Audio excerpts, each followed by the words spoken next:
Welcome back to the Agree to Disagree Sports Pod. Ladies and gentlemen, we are back after a little bit of a hiatus. We had some complications here and there, but I have brought a very, very special guest on the show. Ladies and gentlemen, welcome Ethan Harker-Road. You know, the latest and greatest to the Agree to Disagree Sports lineup. I mean, I've wanted to bring this guy in for so long. I mean, I've been watching him for, he's a talent from, far away. So, you got to respect the kid, love the guy. And Ethan, welcome to the show. Dave, thanks for having me on here. Been trying to get on for a couple weeks now, just a couple reschedulings and stuff like that, and, glad to finally be here. That introduction was better than I could have asked for. I've been trying to get on this pod for, a while, but we're finally here. Hey, we made it. We made it. So, on this podcast, we talk all the latest and greatest in sports, but today we're going to stick with one sport and one sport only, and that's the wonderful sport of basketball. So, Ethan, me and you, we both love hoops. I'm a Blazers fan, as you know. I ride and die for the black and red, unfortunately. And, you're a diehard Suns fan, as we all know. So, Ethan, I got to ask you, to start out, how do you feel about your Suns this year? Huge win yesterday against the Denver Nuggets. Fourth quarter, we went 5 for 23 from the field, and we almost blew a 17-point lead. But we scored 13 straight points in overtime, and that's all you can ask for. We pulled that one out without Devin Booker in the lineup. So I feel like, so I know you are the back and forth on KD, but that fourth quarter, that overtime, he's a killer. He's a killer. What else am I going to say? I don't know. I saw a thing is that the big three, I think Bradley Beal's missed 29 games, Book's missed like 12, and KD's missed 8, something like that. Yeah. The most consistent everyone there. Which is crazy. Yeah. KD's in a serious slump right now, but hopefully that overtime last night broke that, because I think he hit like 2 or 3 threes just in overtime last night. So when he came off like that moving three at the end, that's how you knew the game was over, and that's how you knew it was just like off the inbound. Oh yeah. The Reaper's bells. He was locked in. All right, so Ethan, I got a little icebreaker for us to start out the episode. So I thought this was I've been thinking about this question for a little while, and I've had a ton of answers for it. So the question I have is, what players were made for the colleges that they went to? If you got an answer, go ahead. But I got a couple off the top of my head. From the college they went to. Mm-hmm. I feel like all those Duke boys, they come out and they're like feisty, like. Mm-hmm. But like just to pick one of those Duke boys individually, I mean Tatum's obviously just like told stories on a bunch of podcasts where he's like they took their jerseys and they couldn't use the locker room or anything like that. Like they locked him out of the locker room after I forget who they got upset by. Maybe like NC State or something like that. But yeah, when you play with Coach Mike, what more can you do? I mean, facts. He made facts. Was. Mm-hmm. So an answer, like I've come up with a couple of, like, just across all sports. The first one that came to my mind when I thought about this question was Jimmer Fredette. Like someone who just fits the BYU mold of just being an absolute dog. That March Madness run was something special. So I got to give a shout out to my boy Jimmer Fredette. Another guy who popped in my mind, Tim Tebow. Florida. Oh my God. Yeah, his Florida run. That guy. He's a dog. He fits Florida. He just doesn't give a fuck. He'll do whatever the hell it takes for a win. And obviously didn't pan out in the NFL, but that college days. Money Manziel. Yeah, I think he fits the A&M as well. I like that. There's a million answers you can give. I think Joe Burrow LSU. I feel like that was also really good. I feel like he's like, when you think about LSU, I think you're 90% of the time you're thinking about Joe Burrow. Yeah. See, like Duke, like if you think Duke, you could just name like a million. You could name any star in the now, and they have a good chance of either coming from Duke or Kentucky. Mm-hmm. Either one of those schools is going to produce a ton of NBA talents. I think there was like 7 Kentucky Wildcats in the All-Star game this year. So I think Bam, Shea, Cat, D-Book. And then De'Aaron Fox got snubbed. Who else was? Jalen Brunson went to Villanova. I thought he went to Kentucky for some reason. Oh yeah. And yeah, I mean, I forget who else in the All Star game that went to Kentucky, but I think they're like 7 or 8 because I saw like a big group picture of all the Mm-hmm. Wildcats. I don't. I actually want to look now. I'm actually okay. Let me cook real quick.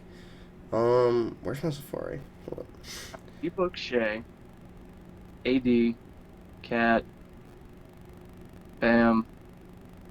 That's 5. What? Jalen Brown? Where'd he go? Jalen Brown went to Cal. I Okay. know that.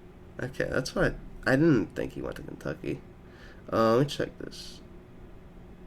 Uh, yeah. For some reason, I think I'm like the number 7's calling to me, but I just can't. Um, Or I don't know. Trae Young went to Oklahoma.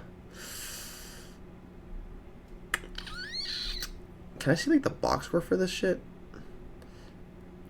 I was gonna say that's all you because I can't pull it up right now. So Um, I don't. Yeah, I think we have figured out all the Kentucky guys. I don't see anybody else that I missed. Paolo went to Duke. Sonny went to Florida State. Tyrese Maxey, he went to Kentucky, didn't he? yeah. Okay. Yeah, so that's. I think that's it. Yeah. I think LeBron went to Kentucky. No, I'm playing with you. Uh, anywho, to keep moving on. I got this. I always try to do this every episode. I got yay or nay. There's 5 questions. All we gotta do answer yay or nay. So the first question I got: the Nuggets will finish as a top 2 seed. Yeah. I think they're gonna finish the top 2 seed. I don't think the Clippers are gonna finish the top 2 seed. So I think it just comes down to the Timberwolves, the Thunder, and the Nuggets. And honestly, I think the Nuggets. I think it was Jamal Murray or Michael Porter Jr. One of them said that they were like coming for the The 1 seed. Mm-hmm. Like in that group chat, they were texting that group chat. Oh yeah, Jokic was texting the group chat. Like, hey, yeah. let's do it. Yeah, I mean, if they get like the 1 seed and the entire West runs through Denver, mile high, gonna have everyone go in there and be stuck in wind. Mm-hmm. I mean, I think that's what they want because that's what they did it last year, and I'm sure they want to repeat that. For sure. I feel like if the Nuggets can get the 1 seed, I feel like they have a very easy trip back to the finals. Because having home court advantage for them is huge. Especially like we saw last year. I mean, the T-Wolves, they fought. They didn't really do much. The Suns, obviously the Suns hung around for 6 games.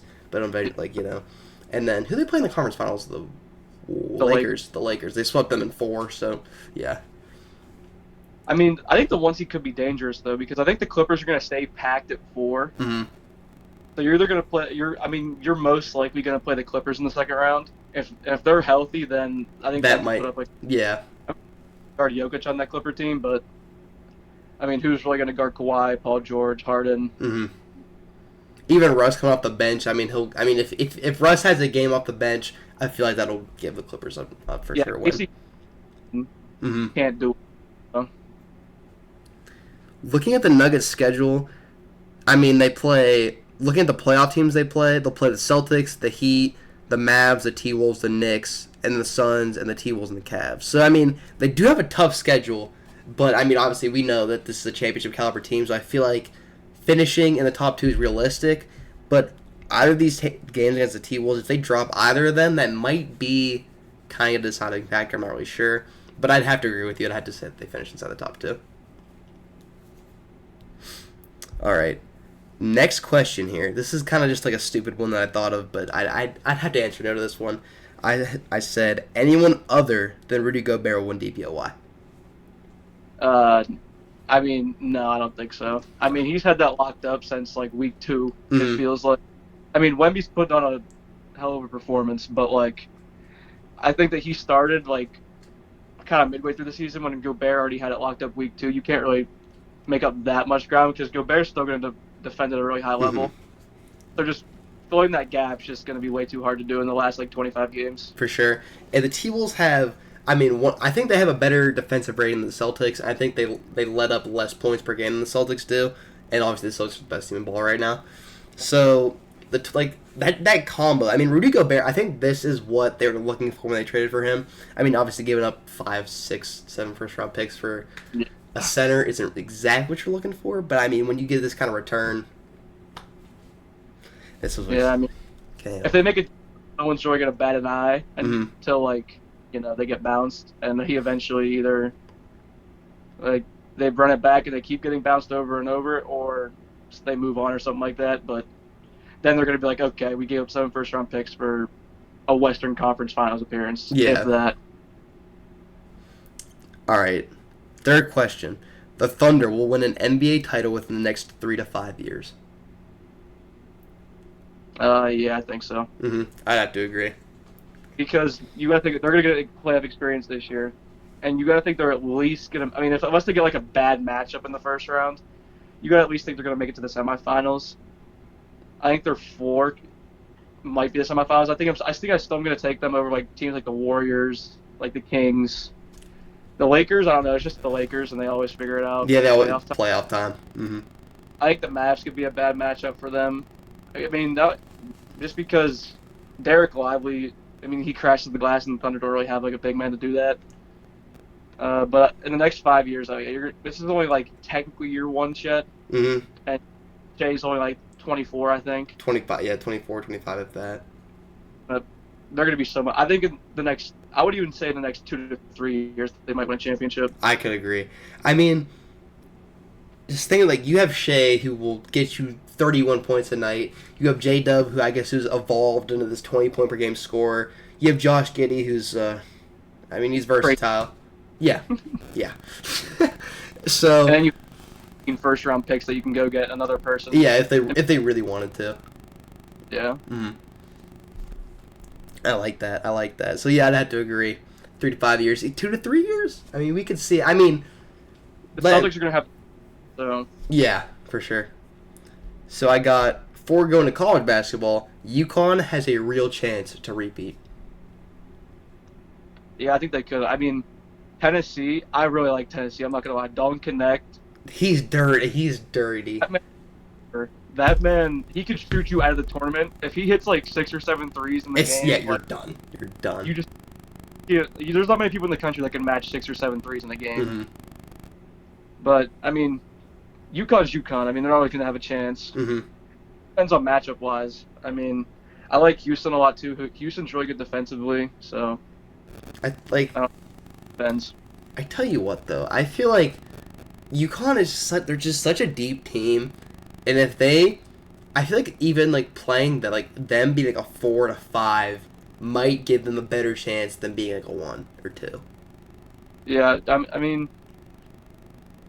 Like, I feel like if UConn matched up against Kansas has 0 bench. I think I saw they have, like the 3rd worst bench production in the entire nation. I just can't rock with Kansas. Yeah, so, I mean, and Kansas isn't going to be, like, a 1 seed by any means, but, like, if they match up, and, like, Kansas will probably be, like, a 3 or 4 around there. So if they, like, matched up with UConn, I think UConn whoop them. Yeah, I don't know. But I think if UConn matched up with one of those teams, like, I don't know, like Iowa State, they're fast. I mean, Tennessee, well, obviously Dalton Connect, he's going to shoot the skin off the ball. So, I don't know. It just depends on matchups. I would have to agree. Honestly, I'm so excited for March Madness. I mean, only, 13 days away, something like that. So, excited for that. Go Panthers.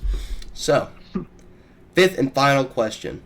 I think this is a good question here. I got, Wemby is actually the greatest prospect since Braun. Yeah, I think so. Because you got to think, like, I mean, the hype around Anthony Davis was, like, immense. But, I mean, Wemby, he's coming in. He's putting up 5x5s, like, on, like, a nightly basis. Yeah, on a damn near nightly basis, yeah. Yeah. I mean, what are you going to do about a 6'3", 6'4", 7'4"? Like, he can shoot the ball, he can rebound, he can block, he can drive to the paint. Like, what are you going to do about that? I mean, he's already shown in year 1, and he's still 19 years old, that he can do all this. I mean, as long as injuries, because we know about those 7-foot-tall bigs and their injuries. For sure. Stay healthy, I think that he'll take that as the best prospect since LeBron. I agree. I think, like you said, I mean, he's just such an alien. I mean, watching him do the things that he does at 7'4", when we've seen multiple other people the same height not do the same thing. I mean, Yao was good, but he had a lot of injuries. So I'm hoping that he actually can bring the Spurs back to relevance. I mean, because he has single-handedly willed them to wins, and to see what he does on a nightly basis it's magnificent. So I think him coming from the moniker as the greatest prospect ever, or one of the greatest prospects ever, is definitely in the cards for him. They need a point guard. Oh yeah, Trey Jones. Yeah, throw Trey Jones out there. He'll get you like. We need Chris Paul. Get Chris Paul over there. But yeah, you like honestly, I feel like CP3 should give up on the ring chase and like go play with Wemby for a year. DeAndre Ayton into like a 23 and 14 big. It was yeah. I'm gonna look like the GOAT. That'd be generational. Bro. Night. That would be actually generational. So now, Ethan, we got our main kind of bulk of the episode, which will take us a long time. We'll do our likes and dislikes for each playoff team. So we'll start in the West because I think the East won't take us as long because, I mean, there's only so much to talk about in the East. So we'll start out with we'll go 1 to 10 because I just So starting with the T-Wolves, your likes and dislikes of this team, or a like and a dislike. All right, so my dislikes for the T-Wolves, I have. What are we gonna get from Rudy Gobert in the playoffs? Like we've seen him get isolated already. Well, on the Jazz, obviously we saw him get isolated. I mean that was 2 to 3 years ago, but it's still like, what are you gonna do if they throw out a small ball lineup? Like Rudy Gobert cannot guard the perimeter because then it's going to leave the paint wide open, and they don't really have many like help bigs. Like Cat's not going to come over there and defend the rim, anything at a high level like that. Naz Reid's more of an offensive big, so he's not really going to have any great help side defense. So I think it just depends on what kind of player Rudy Gobert is going to be in the playoffs, and he's always a question mark. I feel like especially if you play against like a team like the Clippers, like that could be a bad matchup for them. Mm-hmm. I mean, we've already seen Rudy Gobert battle with Jokic, and let's just say Jokic. Yeah. Yeah. I don't know. Rudy Gobert in the playoffs is just question mark. Yeah, and then obviously my likes. The regular season defense is amazing. Yeah, I mean it's crazy. Will that translate? Because we've seen the Jazz. Like the Jazz had like the number 1 overall defense in the league. They got to the playoffs. Bad matchup with a small ball team, and then they were just useless. I mean, I think this team is better than that Jazz team because it was just Donovan Mitchell and Rudy Gobert going at it. This time you have Cat, Anthony Edwards, Mike Conley, stuff like that. But I don't know. Obviously Anthony Edwards. He's gonna go out there and get you 30 in a playoff game. Cat, a smooth 25. I just think efficiency too, because Cat's either going to be really hot or he's not. So. It just depends what type of player you're getting from Gobert, Cat, and Anthony Edwards is probably going to be the most consistent. If he can carry you offensively while Cat's having those offensive woes, I think he'll be all right. They can, yeah, for sure. So for my dislike, I tend to agree with you, which were kind of what you were saying, but I have the bench production. It's just what are you going to get from Naz Reid? What are you going to get from Monte Morris when it comes down to crunch time? I mean, if Monte Morris was getting his ass cooked by James Harden or what have you. So I think that's what is kind of the question mark for me as far as they go. You have Naz Reid, who I think is a very solid player, but isn't really doing much on the defensive side of the ball. Who else they got over there on their bench? I mean, not even the bench, even just the smaller play, Mike Conley. I feel like you had to have some efficient games from him for them to actually get some wins. But other than that, there's not much I dislike about this team. My main like is definitely the Twin Towers, Gobert and Cat. If they can even carry half of what they've been doing in the regular season in the playoffs, they'll be just fine, I think. The defense has been amazing. Cat, obviously an All-Star this year. I mean, was this All-Star deserved? Maybe you could debate that another time. But I think if they can be consistent, I think they'll be a dangerous team. I think the matchup could be bad for them, too. Because right now they can get matched up with, the Lakers. The Mavs even, Warriors, the Kings. So it's just, I don't know. It's all, matchup based. I think if they get matched up with, the Lakers or, even the Kings, Sabonis he's gonna bang with Gobert. De'Aaron Fox is gonna be. I think De'Aaron Fox and Anthony Edwards will have a duel. Mm-hmm. Aaron Sabonis will have a duel, and then the outlier is just Cat. Mm-hmm. I mean, Cat and Monk, I guess they're gonna go. They're gonna go at it. Gonna go to blows. I like that. I think the T-Wolves playing the Lakers in the first round might be the worst possible outcome for them because obviously, when you look at Cat, not too much playoff experience. I mean, they haven't really been good in his era. And obviously, really young guy, really good, really talented, but not much playoff experience. You got Rudy Gobert's probably the most, like, and Mike Conley probably the most, like, veteran guy. Not veteran, but, like, playoff experience guys on that team. So I feel like that, a bad matchup would definitely spell doom for them. So moving on to the 2 seed, we got the Thunder. What are your likes and dislikes? Dislikes, they have no one that's going to get down there and bang. I'm a big believer in banging down low, and they've got no one that's is not willing to get down there and bang with the likes of, like, Rudy Gobert, like we just mentioned, Jokic for that matter. Jokic, even Zubats. You have Zion, Nurk. Obviously, even though Nurk's not a 20 and 15 guy. But he's a big fucking dude. Like, the bonus would give them hell. They would, like, it would be over for them. I'm not gonna, like, obviously, but, like, that's gonna be a bad 30 and 10 and like 20 a night actually. We just saw 31 rebounds against them 3 nights ago. Like a franchise-breaking game, like this close to the playoffs. I feel that you kind of should avoid that, but I don't know. The first 6 minutes of the game, so yeah, it was ridiculous. Anyone who had is over. Yeah, and I'm not like, yeah. Yeah. What else? 31 exactly, nothing more, nothing less.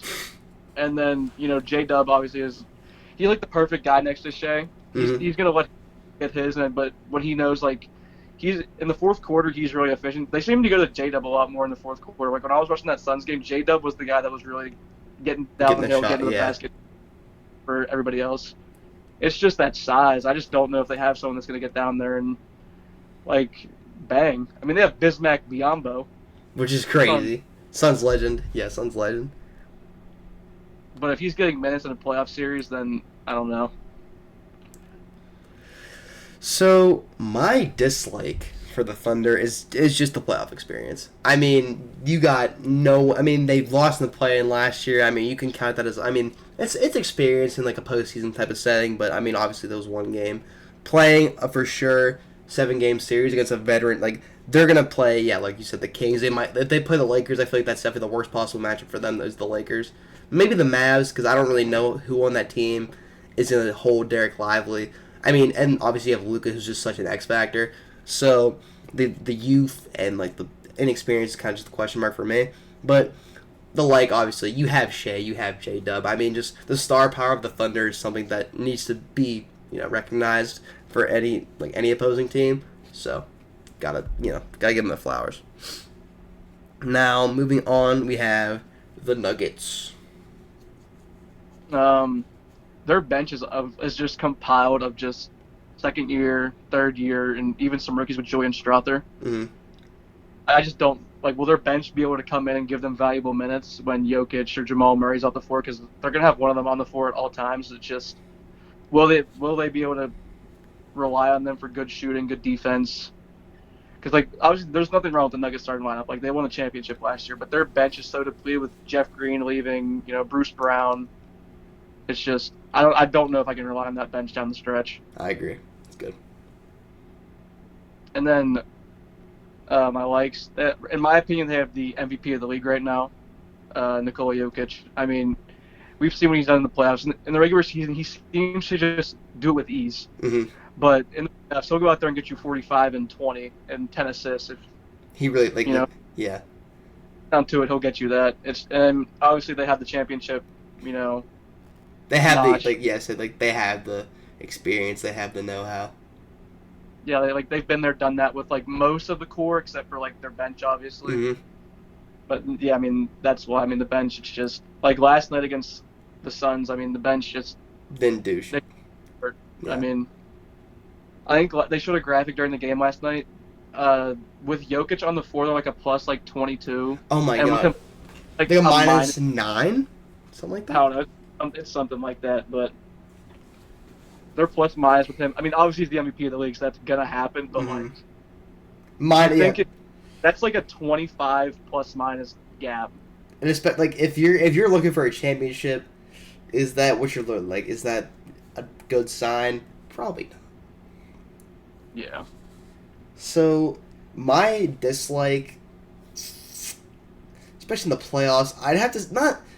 It's not really a dislike. It's more like a gripe, like a personal gripe. It's all about for me is if MPJ's on. If MPJ goes into any series and he's gonna chuck up a bunch of threes and he's not gonna make them, they're gonna dig themselves such a deep hole. It's gonna be hard for them to claw out of, in my opinion.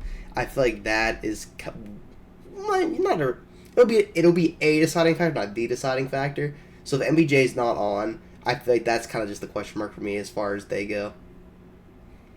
He like single-handedly shot them out of the game last night against the Suns. The amount of corner threes he missed to put them up like 2 or 3 points, or even tie the game last night.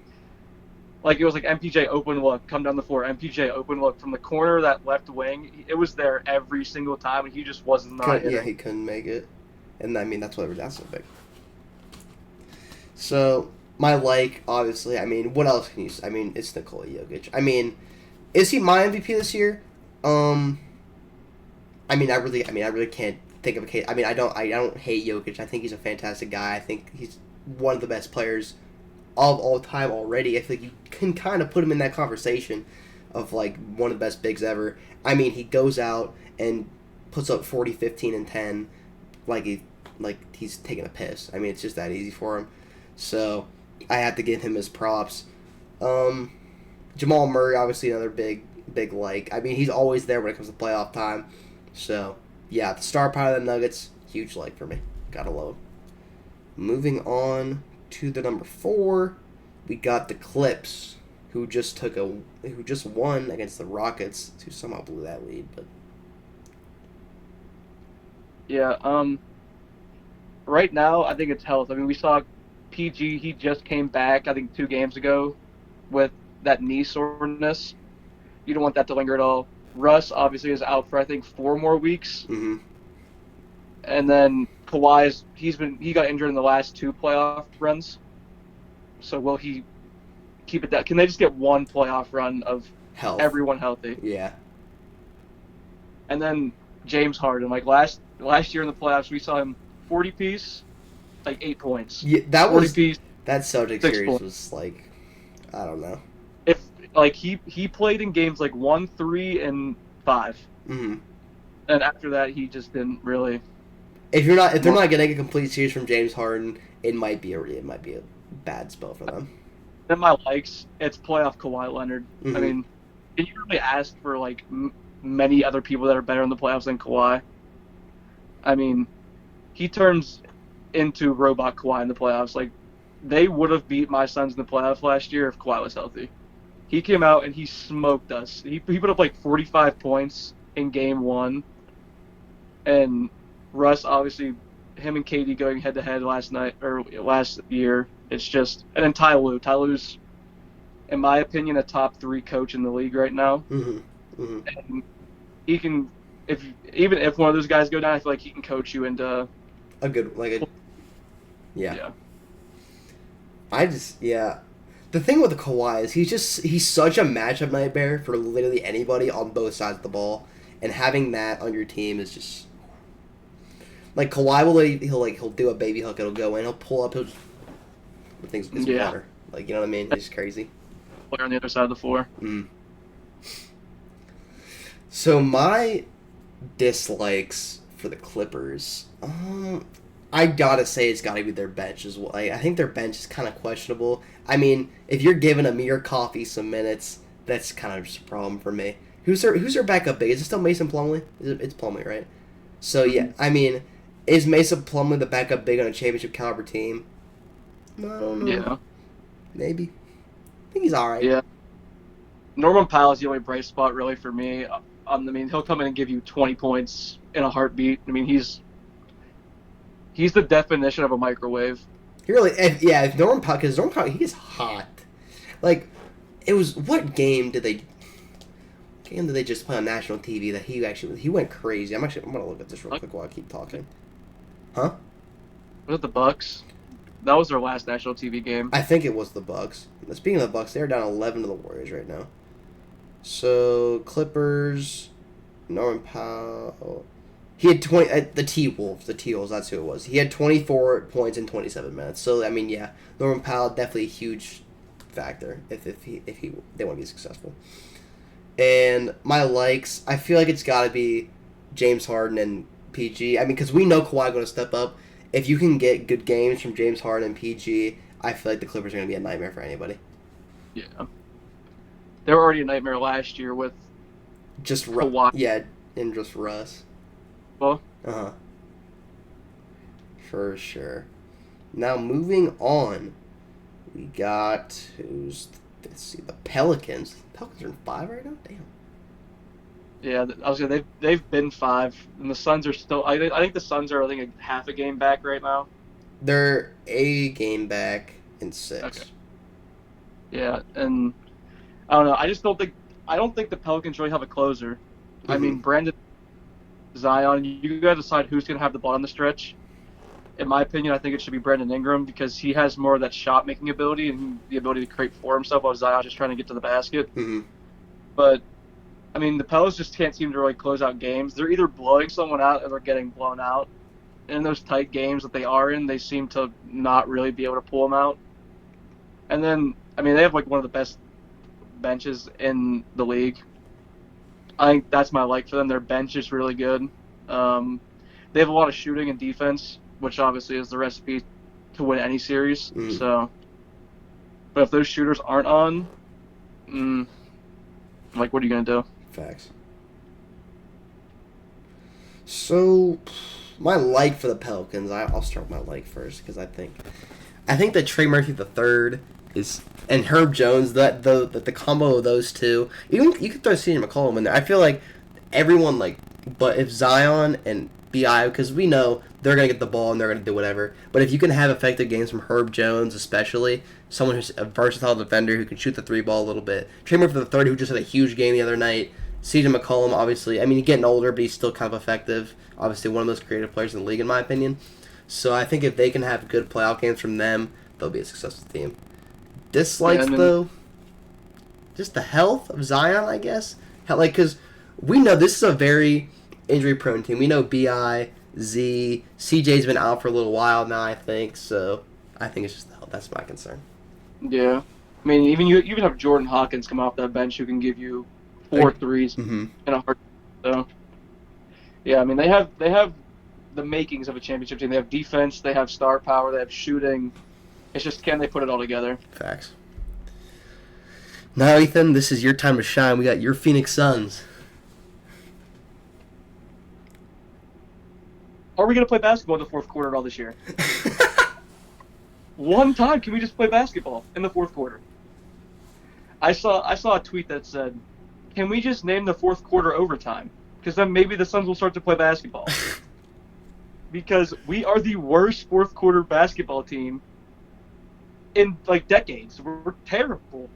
How does a team with Bradley Beal, Devin Booker, and Kevin Durant be the worst fourth quarter team in the league? That's crazy. We're a minus, I think, 18 in the fourth quarter. I actually had no idea that was the real number. Our third quarters were great. Mm-hmm. Our fourth quarters, but we blow 20-point leads in the fourth quarter like it's nothing.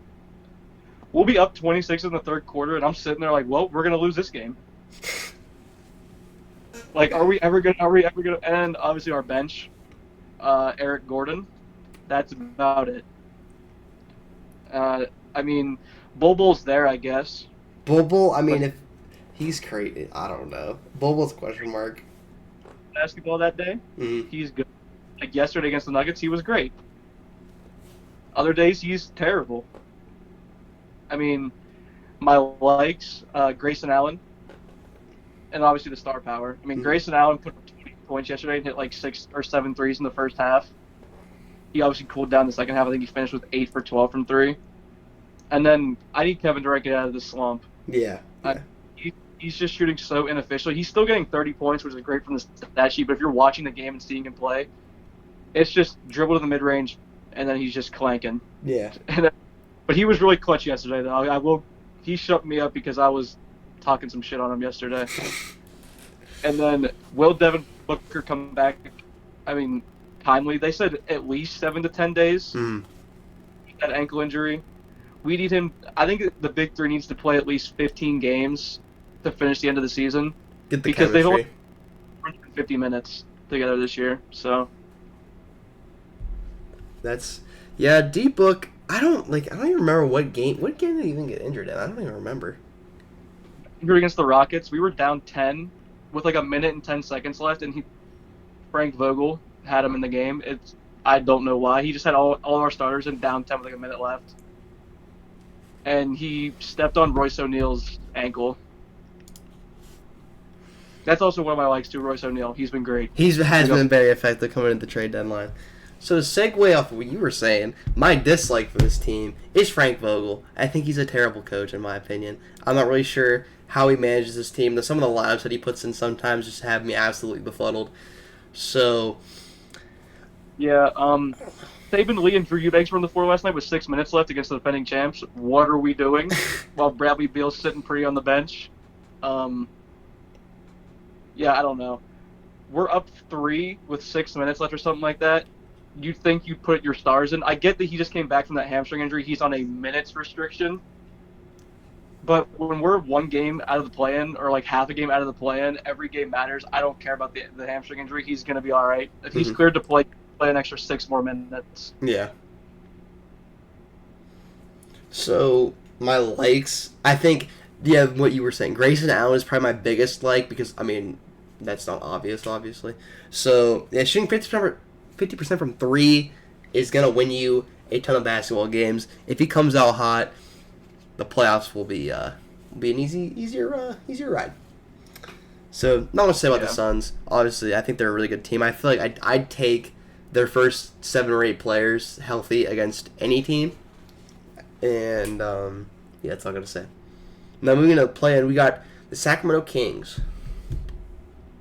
Are they going to get much production from that bench other than Malik Monk? I mean, Malik Monk's obviously, he can come in and give you, I think he scored 28 points in the second half, like a week ago or something like that. But, I mean, the rest of that bench, I think their backup big right now is Alex Len, maybe. Still, yeah, I think it is. Well, I don't think he's really going to come in and give you much. He's just an undersized guard. I mean, he's there for defense, but he's so undersized, I just don't think he can keep up with some of the bigger guards in the West, like Shea or Luka or whoever they're going to play. Mm-hmm. And then my likes for them, I have Sabonis as an MVP candidate. I don't think he's going to win it or even be close to winning it by any means, but I think he should be in that top 5 to 7 He's range. having a hell of a year this year. Yeah. I mean, a walking triple-double. Mm. And then De'Aaron Fox, obviously. And I think an X factor, if they do get into the playoffs, I think their home court advantage might be one of the best in the league. No Those doubt, Kings yeah. So loud. They are nuts. So I think at home they're tough to beat. I know the Warriors won 3 straight against them last year, but that was the first time they were in the playoffs in I think 17 years. So I don't know, this year I think they can come back. I don't think their roster is that much better. I mean, they didn't really make any moves, obviously, but obviously Keegan Murray's developed a lot. Mm-hmm. Actually, I have Keegan Murray. I mean, he's going to come in to guard your best player and knock down threes. What more can you ask for? Facts. Young guy. Love him. So, my dislike for the Kings is just, like, the consistency. I feel like they're one of the most inconsistent teams. They had, like, a honeymoon phase last year, obviously, with making the playoffs the first time in 17 years, however long it was. But they get in there, and they have it was a good series. Not saying they didn't play low, but, like, losing 3 straight to the Warriors doesn't really bode well. So, if they don't come out and they're not playing their game, I feel like it's going to be a tough series for them, or even a tough game for them if they don't get out of the play-in. I feel like, who kind of, I don't know, Malik Monk, I think he's good. I think he's just so streaky that if they catch him when he's cold, it might translate to some losses.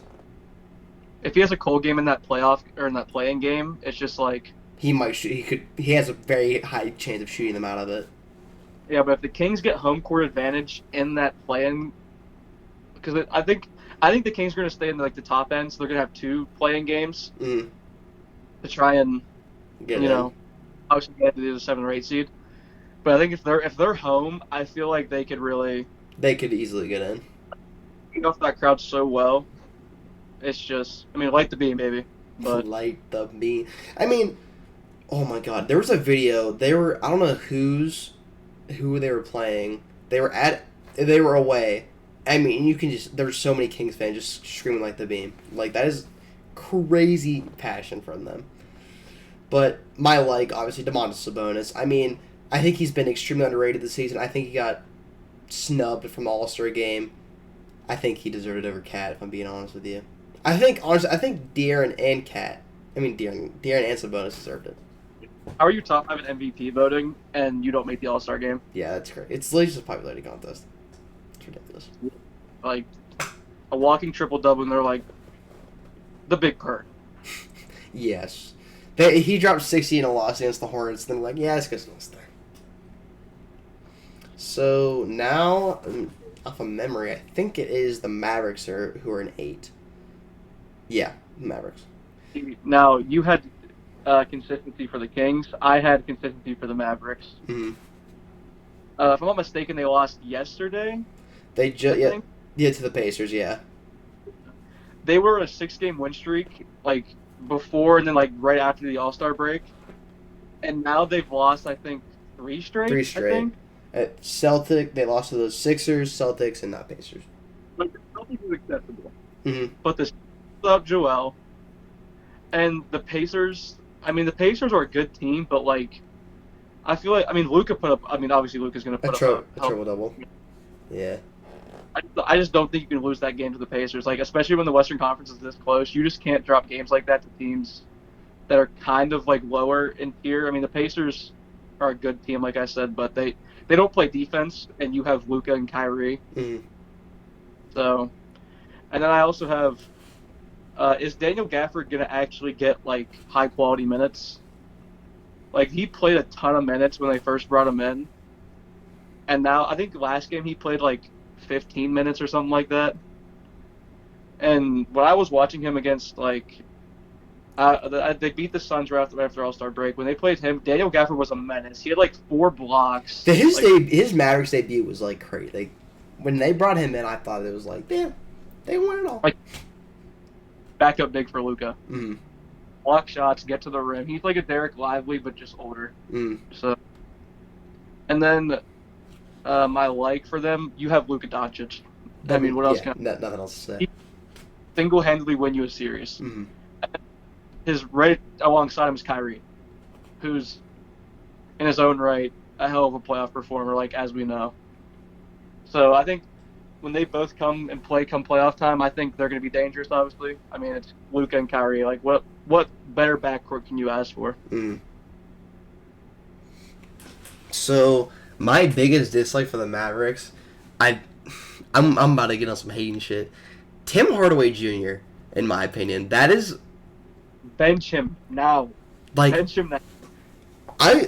I've watched a good amount of Mavericks games, so they always start out, they sit either Luka or Kyrie. They'll play the first couple minutes, then one of the two will sit. But Tim Hardaway will stay in. But he'll chuck up so many shots. It's the most annoying thing to watch. Like, he takes the dump, like, it makes no sense to me. And, like I get it. Like, you can get hot. Like, we've seen him get hot and hit 7 threes. Mm-hmm. But these last, like, 10 games... He's been awful. I wonder if he fell out of a boat. like, if you're in, like, a terrible slump, I get it. Shoot, like, keep shooting. You're a shooter. Like, you're going to get out of the slump eventually. But you are killing your team. Just go, like, shoot less. Like, I get it. Like, get your shots up. Like, I get, like, you want to shoot the ball. But don't shoot 19 threes a game if you're in a slump. Yeah, Tim Hardaway's my dislike. My likes, I mean, Luka, I don't really need to say that, but my likes are kind of like the X Factors, the PJ Washington, the Derek Lively. I mean, Josh Green, even. I think Josh Green's a... Derek Jones Jr. DJJ is solid. So I think the X Factors are kind of my like for them, besides Luka, obviously. So, roll them. I don't know. I think Dante Exum give them good minutes off the bench, too. He just came back from injury, but... Dante Exum, I like him. He's good. Yeah. What's Dante Exum doing this year? I don't think it's probably not anything crazy. Honestly, like... It's not crazy.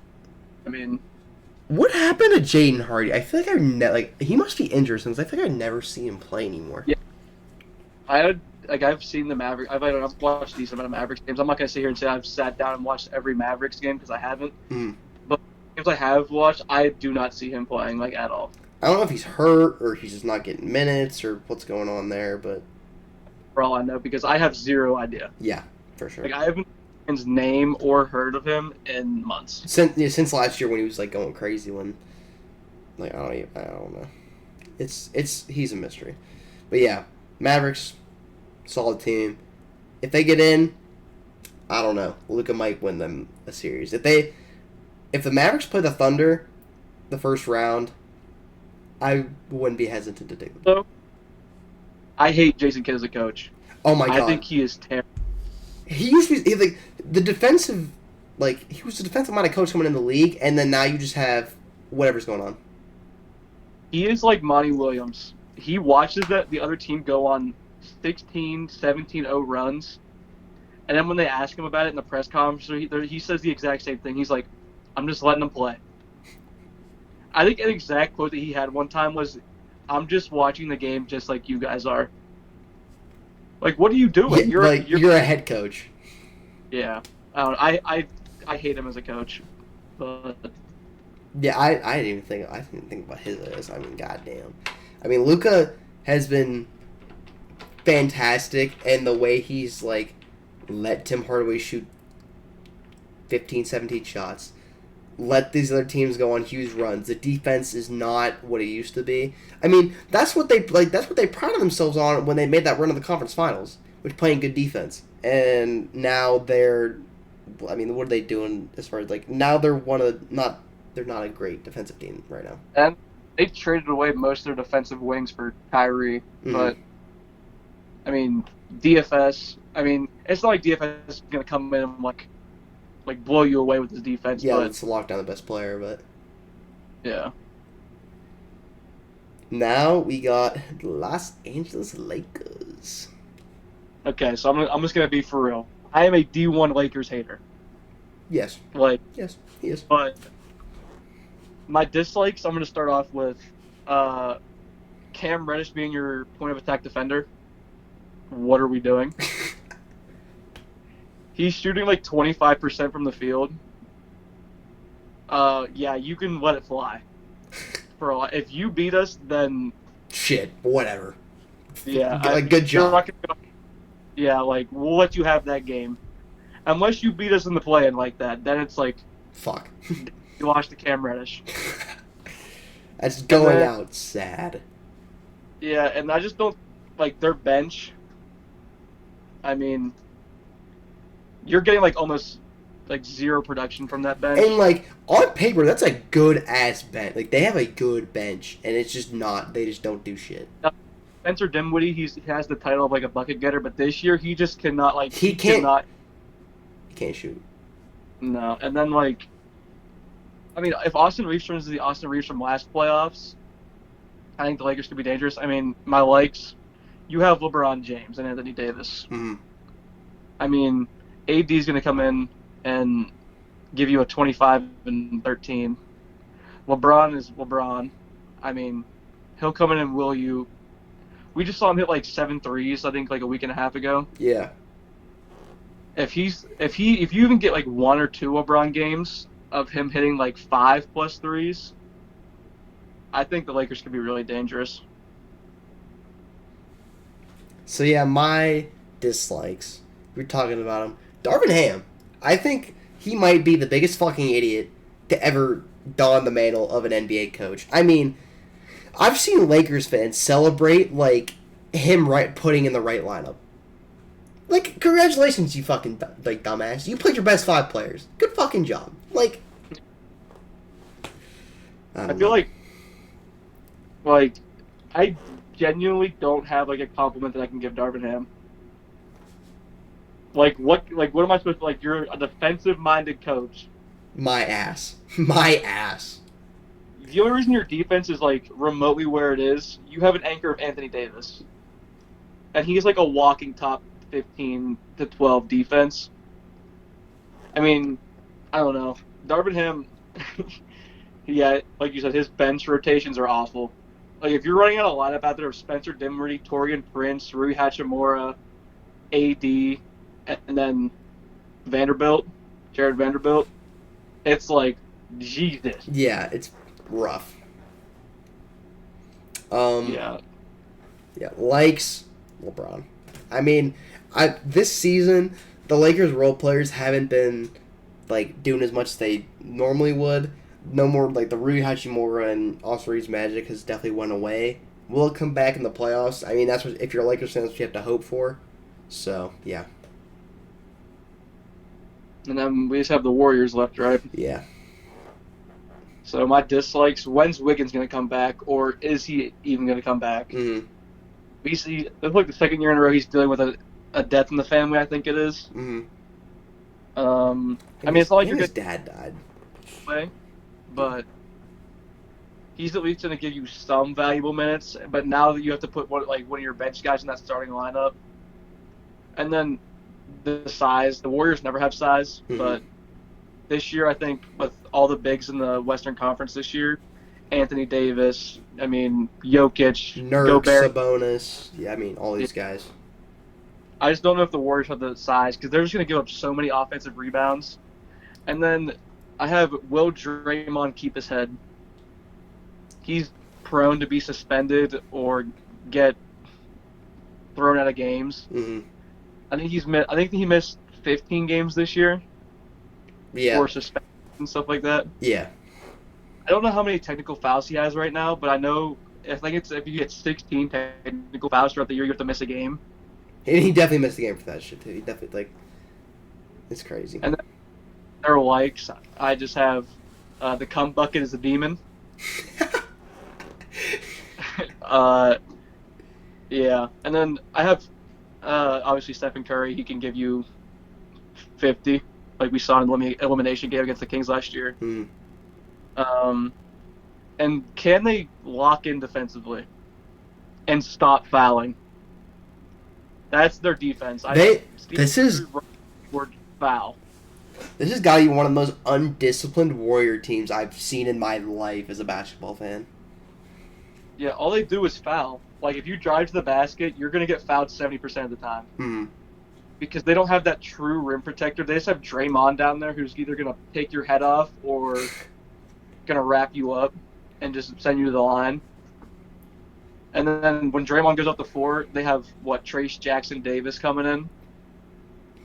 So yeah, I think the big men are gonna kill them this playoffs. I like if the Warriors. Let's say the Warriors win their first play-in game, and they play the Kings in the second round, or second whatever round, and they play the Kings, who if they lost, the Kings are gonna whoop them. Yeah, Sabonis. Unless Steph gives us one of his Steph games where he goes for like 50, Sabonis is going to give them a smooth 35 and 20. He will He will personally walk them back to Golden State. I mean, I'll agree with the dislike for sure. I think Draymond is definitely a huge question mark. I mean, starting people like Wiggins who just are never there. Clay has been. I mean, he's on the heavy decline. Their bench is not at all what it used to be. Kevon Looney is like 6'10", 6'9" at a starting center. I mean, there's a shit ton of things to dislike about this Warrior team. The only thing I think you can like are Jonathan Kuminga, AirPod, and Steph Curry.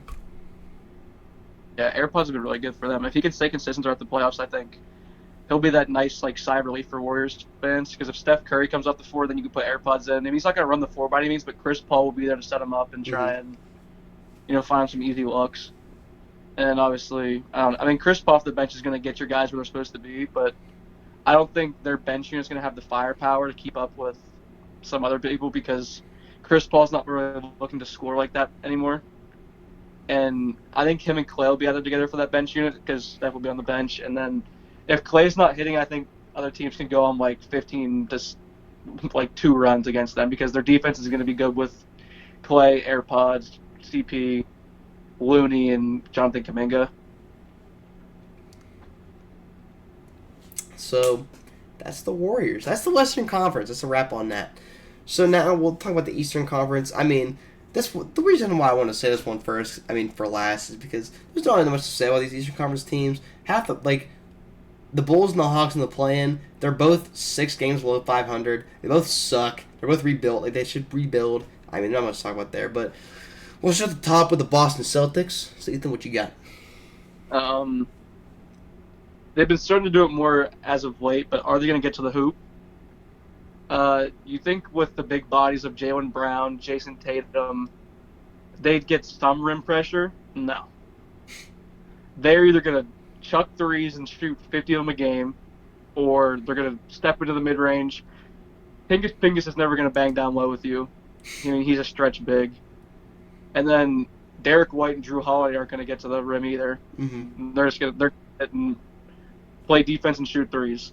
They don't really have that one guy. I mean, Tatum could do it, but for some reason he's just not trying to get to the hoop, and Jaylen Brown isn't either.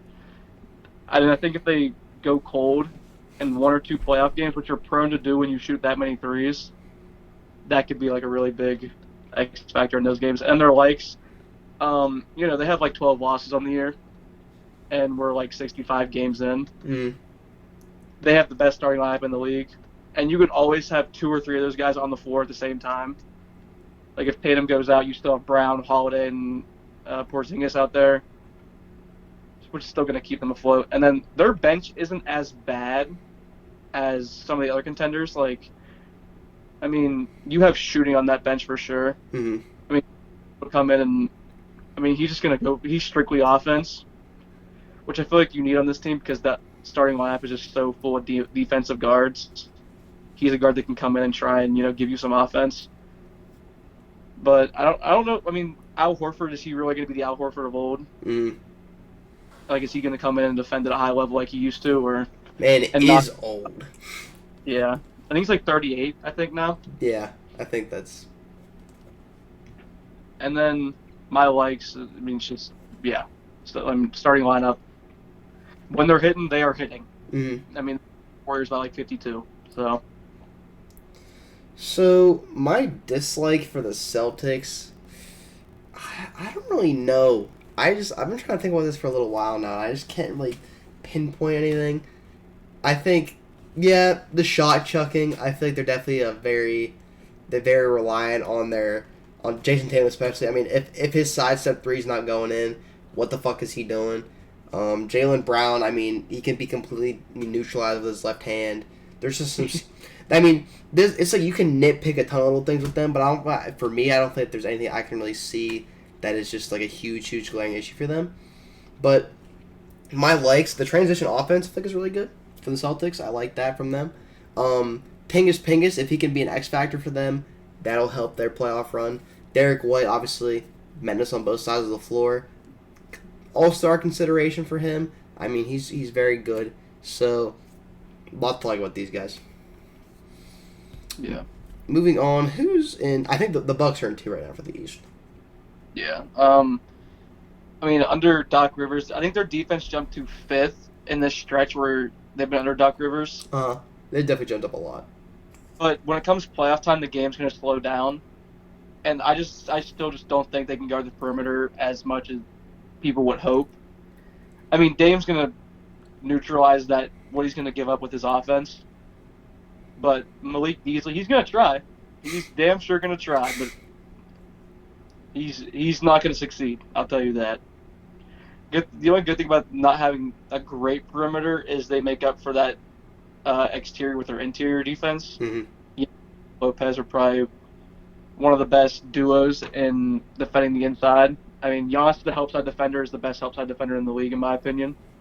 So athletic, and he's just going to... I mean, Brook Lopez, if they keep putting him in the drop against guards like Donovan Mitchell like they have been doing, I think they're going to get torqued. But I think they're just scared of switching. Like, they don't switch with Brook as much as I think they would want to. Because it seems like when they play like Brunson or Donovan Mitchell, or even like if they're guarding, like if they put Tatum in the pick and roll with Giannis and Brook, they're just dropping him and giving up wide open threes. So I think that's something they need to address before playoff time. Like, at least let them try and go to the perimeter and let up a wide open three. Mm-hmm. And then my likes, obviously, Dame is like a perennial playoff performer. Mm-hmm. One of the playoff performers. Pull out a win against the Clippers without Giannis. Generational game for the kid. I think he had 41. Yeah. And, when Giannis comes back, we saw him put up 50 in the elimination game in the finals, so he's obviously that tandem's going to be dangerous, and I need them to start doing more pick and roll. Mm-hmm. It's Dame and Giannis. I mean, Dame's either going to get a nice mid-range or three, or he's going to throw the lob to Giannis. I mean, there's not many teams in the Eastern Conference that can really stop that.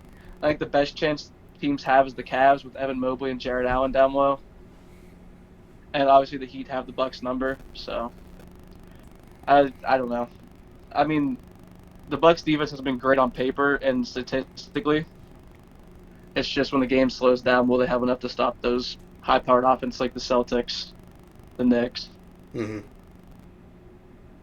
So yeah, my dislikes for them, I think is just like their bench unit as a whole. I feel like that compared to the past, it's much more lackluster than it has been.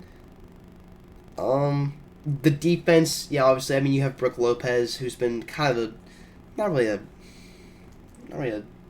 like a bad defender, I guess. I don't really know what I'm trying to say, but I think he hasn't been as effective as he used to be. Giannis, obviously, is one of the greatest defenders to ever, walk on a court.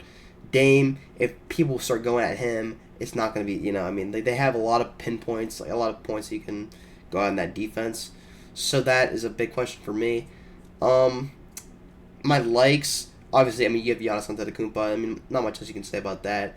Damian Lillard, if he can be if Dame is going to play aggressive, they can win a lot of games. I think like going into the playoffs, it'll help them out a lot. Pat Bev has been such a huge good thing for them, bringing just a vocal presence in the locker room and on the floor. I mean, he'll against the Clippers, he had 10 points and 9 rebounds. I mean, he's acting like he owns the place. You know what I mean? So it's just good for them. And Bobby Portis also. I mean, coming off the bench. I mean, he's one of the most effective 6 men in the league right now. So. Yeah. All right. We got moving on. We got the Cavaliers. Yeah. The Cavs. I just think that they keep finding these white dudes like Sam Merrill. Like, where did he come from? Where the fuck did Sam Merrill come from? It's just I don't know if their bench is gonna have the consistency of that, because you always see like if you scroll through your timeline, you're gonna see some random white dude from the Cavs having a day hitting It's just, will they be able to consistently give them production throughout the playoffs?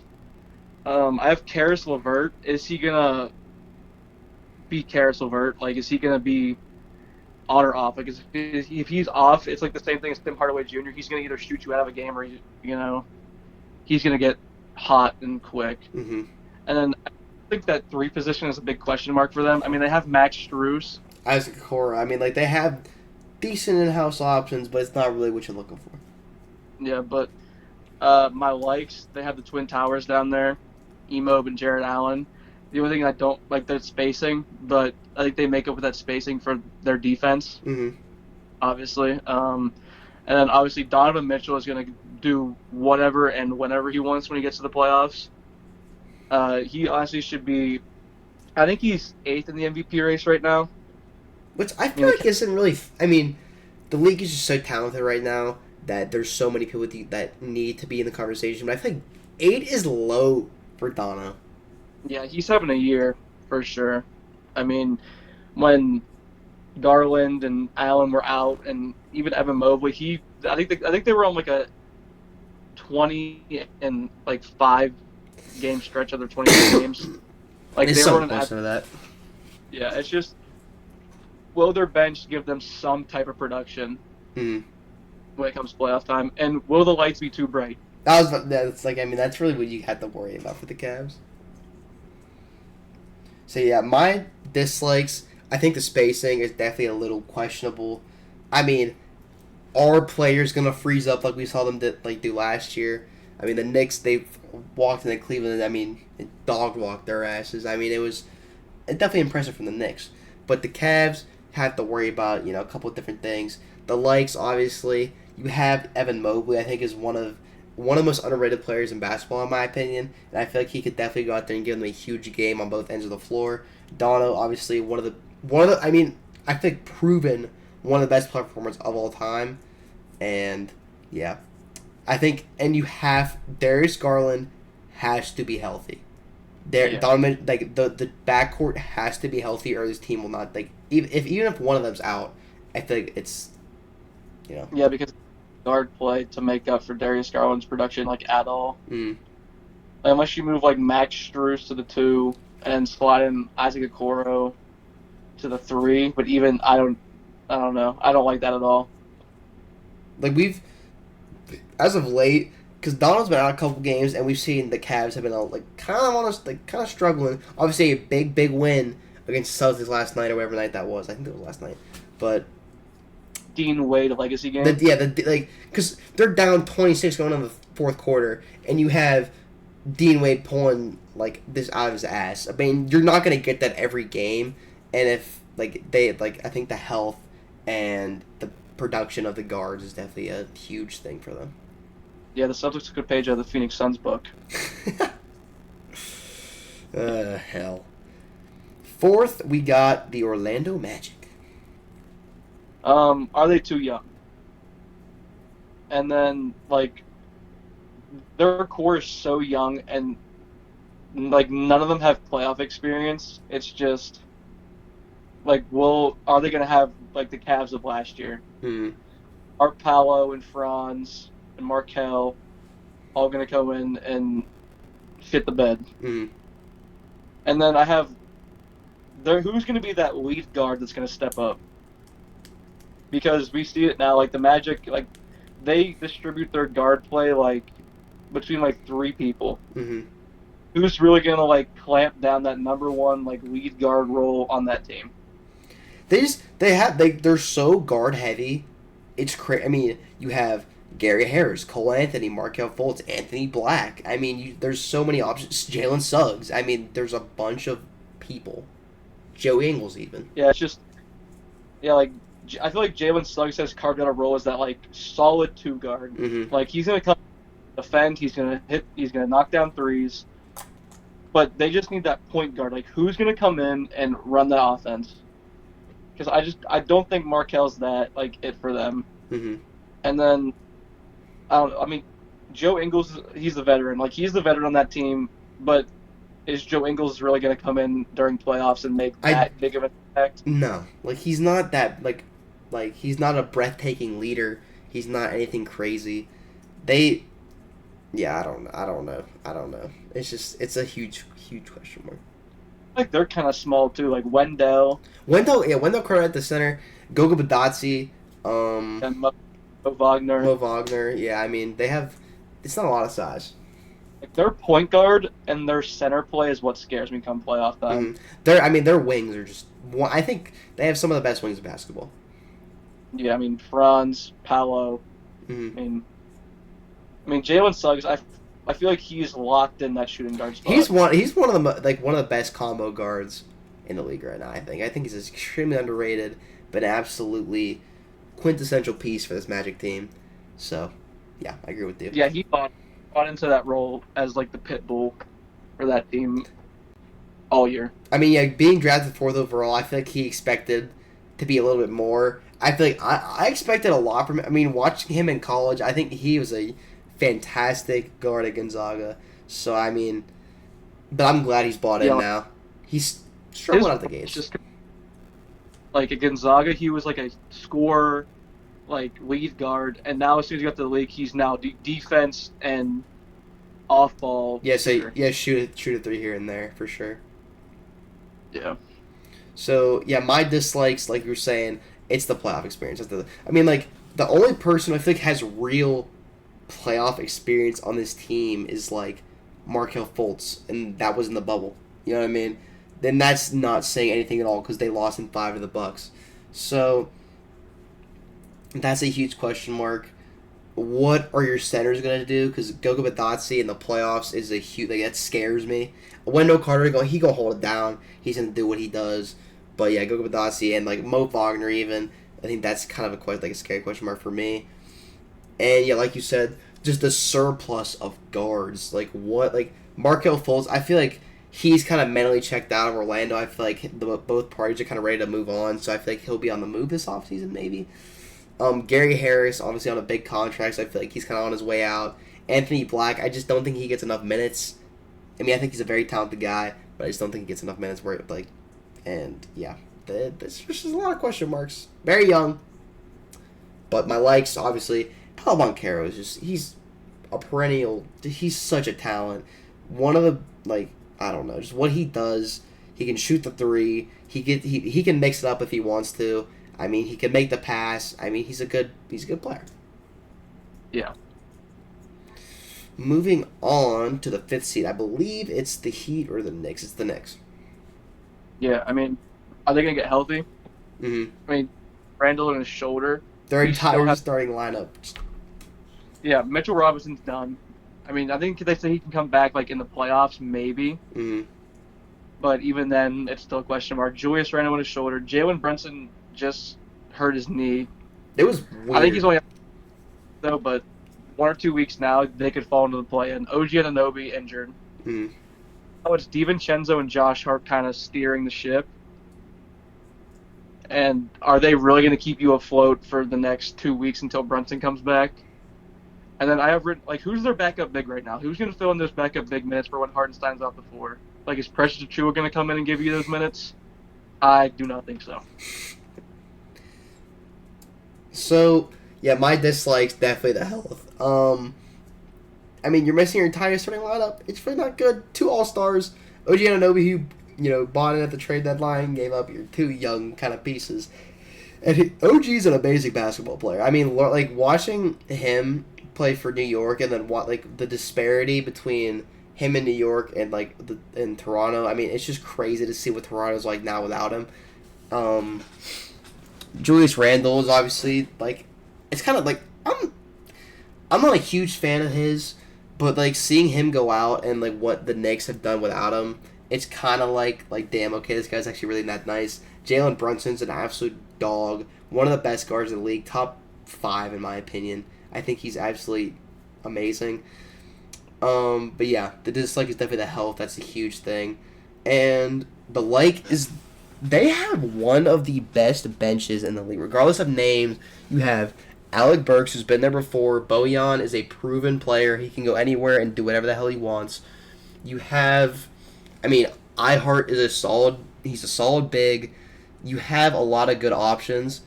And I feel like the Knicks, like, what, because when I watched them against the Cavs the other day, like, Jalen Brunson goes down in 2 minutes, and they still find a way to win. I mean, Josh Hart had a fantastic game. He had, like, 20 points, like, 16 boards or something like that. So, I think they have a lot of good options off that bench. I was going to say, DiVincenzo has been amazing for them this year. Mm-hmm. Like, he is shooting the hell out of the ball. It's just, I don't know, the health. Like, can they get healthy? Mm-hmm. So now we got the Heat 6.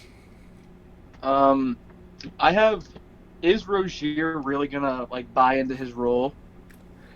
Because ever since he got to Miami, I mean, he hasn't really like had that like Terry Rozier type game.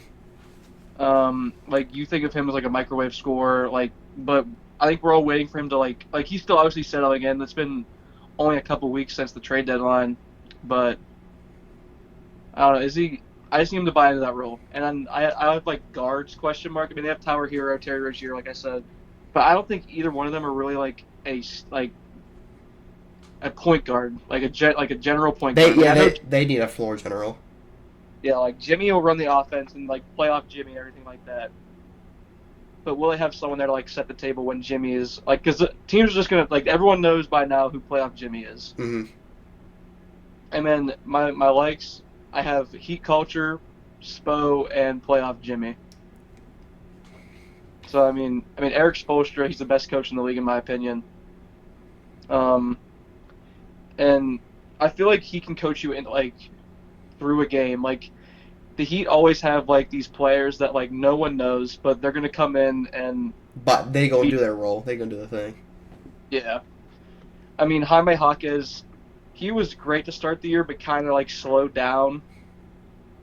Will he pick it back up? I think if he picks it back up playoff time, the Heat are going to be dangerous. Because Jimmy Butler, I think he tweeted out that suspension, like, it's time. Like, playoff Jimmy, and, like, he's here. They're ready to ride. Especially after I saw him in that commercial and music video as Emo Jimmy. I think he's ready. That shit was crazy. So, yeah, my dislikes is, I think Terry Rozier has been kind of underwhelming. And also just, we all know when it comes to the playoffs, the Heat are going to pull somebody off the bench. They have no idea who he is, and he's going to do, like, he's going to give you 3 threes. He's going to give you 10 rebounds. He's going to give you 20 points even. But my question is, like, who's doing that for them this year? You know what I mean? It's just, that's my question mark. But, I mean, like, when it comes to the playoffs and the Miami Heat, I really don't have a dislike. Except, just, like, the offense can be a little shaky at times, but we know the defense is going to make up for it. And that's all I got to say about the dislikes. My likes, though, it's Spo. Spo, I mean, if the Bucks and the Heat matched up, Spo is going to coach circles around Doc Rivers. I mean, it's crazy.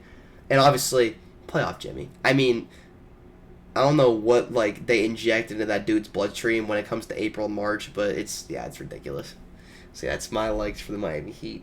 Yeah, I feel like we haven't even mentioned Bam Adebayo at all. Yeah, and he's a the top 5 big in basketball this year. Yeah, like, I mean, he's their anchor of defense, and I feel like, especially when it comes to playoff time, and Jimmy really, like, locks in, and Spo, like, actually starts playing, like, his, like, what he saves it for playoff time. Like, Spo's not going to go out there and show, like, anything crazy on tape. They never show their cards too much in the regular season. Yeah. And, like, he'll come out, and then he'll make the other coach adjust because, like, if they, like, last year against the Bucks, they just came out and they just like, I get Giannis was injured, but, like, I don't know, Jimmy was just on something different. Yeah, like, that's no excuse. 50% of what he did last year, I think the Heat are going to be pretty dangerous like they always are. Like, the thing with the Heat is, I feel like they should try and finish out the regular season because they have no need to drop it in the plane and get it out the mud that they usually do. I mean, like, if they do it, like, if they fall in the plane, they're going to do it. I feel like they're going to crawl to the plane very easily, but I think they have no reason to do that. Like, climb to that 5 seed. If they get the Magic, I'm taking the Heat, like, every day of the week. Mm-hmm. The Magic are too young. I don't think they match up great with the Heat. Bam is going to dog walk Goga Bitadze, Wendell. I mean, Jimmy and Paolo is going to be a battle. Franz is going to get his because there's not really anyone crazy that's going to guard Franz. Mm-hmm.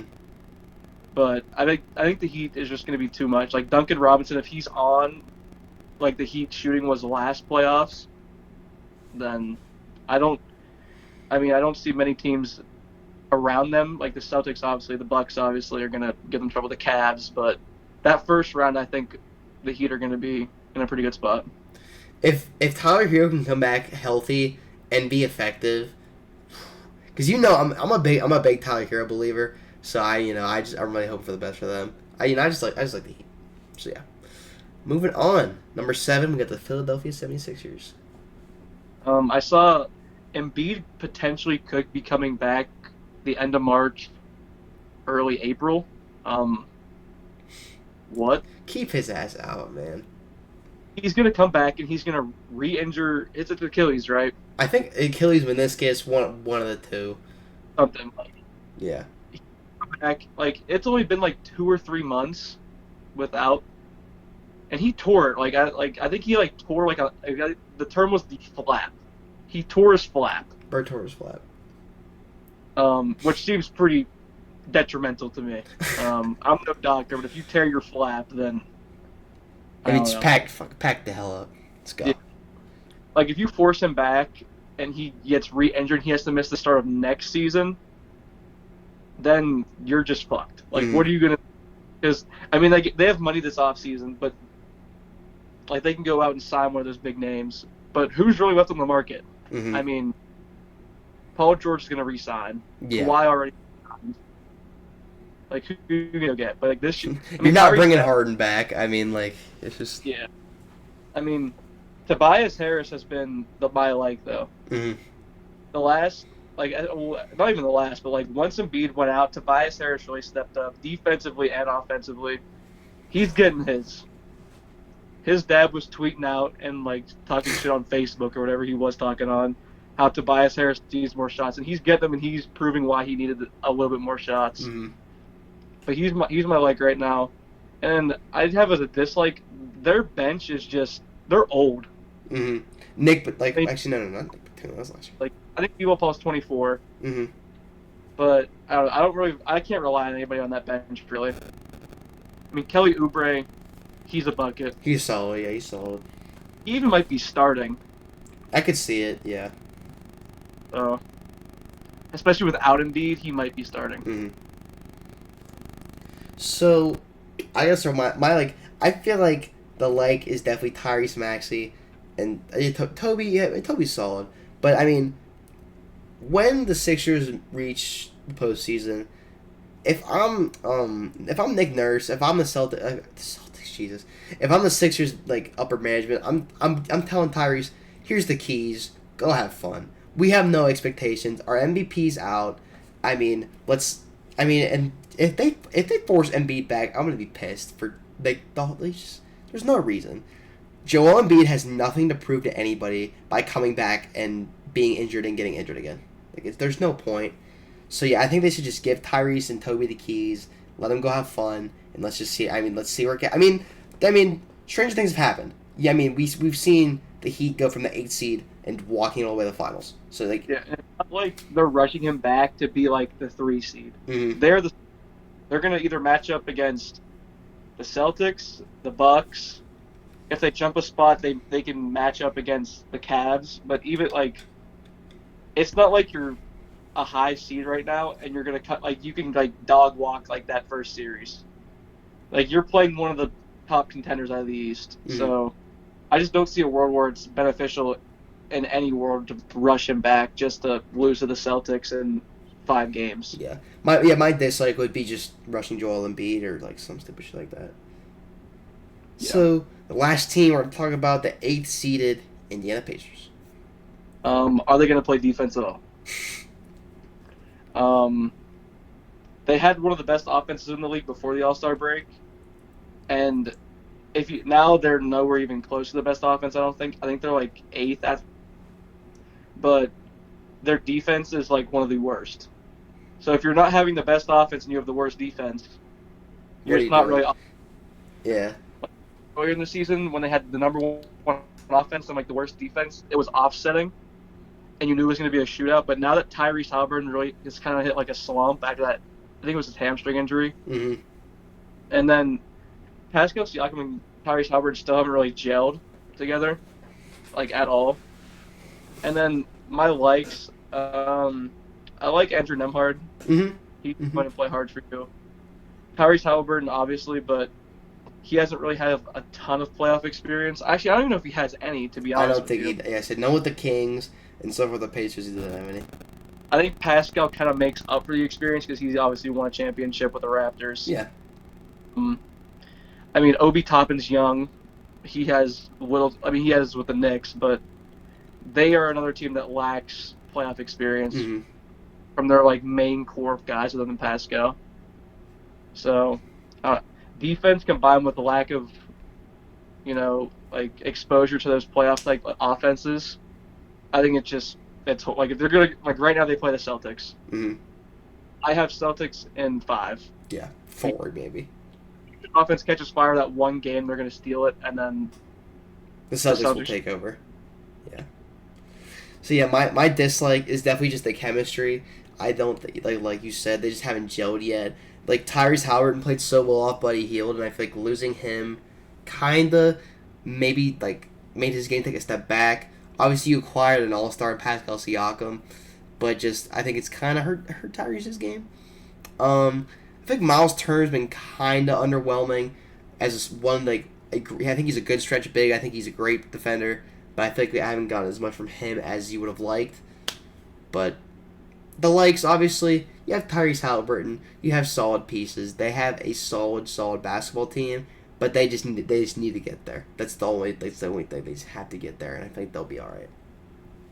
they need to fill that 2 guard and 3 spot with some defense. Mm-hmm. Like you can't have no defense from 1 to 5 and expect it to work. Well, Miles Turner, he's a shot blocker. He's not like an interior defensive Yes, guy. he's not gonna. Yeah, he's not gonna go out and lock up your best player up top.